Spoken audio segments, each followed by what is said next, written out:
সাকিব, পদ্মা সেতুতে এই মুহূর্তে যানবাহনের চাপ কেমন দেখছেন জানাবেন। যাত্রী যারা আছে তাদের যাত্রা কতটা স্বস্তিদায়ক হচ্ছে সেই তথ্য মূলত জানতে চাই।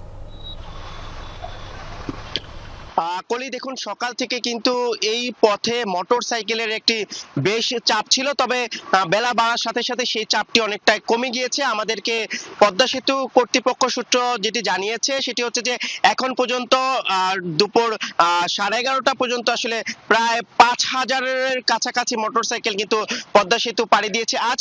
শ্রীলঙ্কা আবারও রপ্তানিতে শীর্ষে।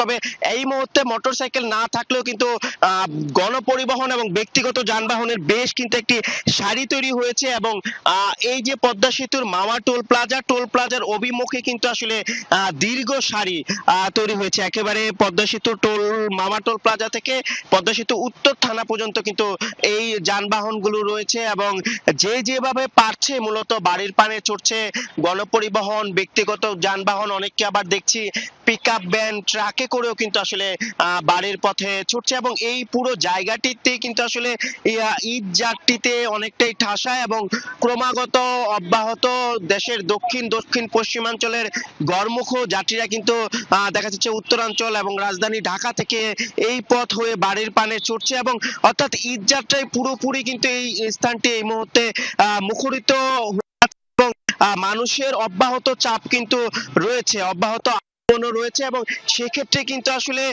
যানবাহন থেমে থেমে আসার যে চিত্র, কিংবা দেখা যাচ্ছে যে আমরা দেখা যাচ্ছে যে না থাকার যে চিত্র সেটি নয়, বরঞ্চ এখানে কিন্তু যানবাহনের একটি বেশ চাপ রয়েছে, এবং এই চাপ সামাল দিতে কিন্তু এখানে টোল প্লাজা যারা দায়িত্ব রয়েছেন তাদের কিন্তু অনেকটাই হিমশিম খেতে হচ্ছে এই মুহূর্তে। কলি, ধন্যবাদ আপনাকে সাকিব।